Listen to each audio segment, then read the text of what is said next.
我就係用佢嚟平衡咗一家兩代人嘅喜好。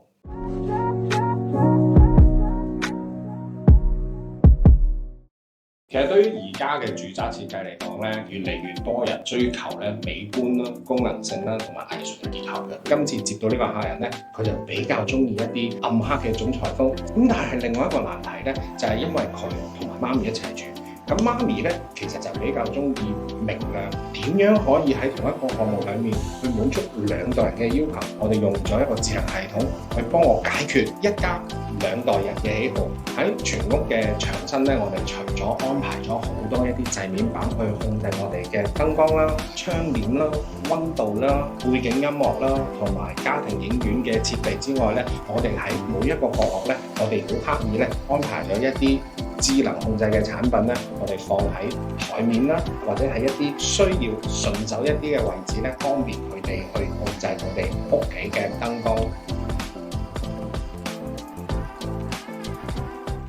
咁其實而家喺室內設計裏面咧，智能家居咧其實係好方便，遇到有陣時客人有一啲唔同氛圍嘅要求，智能家居真係可以幫到我哋去解決呢一環嘅問題。咁所以其實我覺得而家去做設計要兩全其美，其實都唔係好難嘅。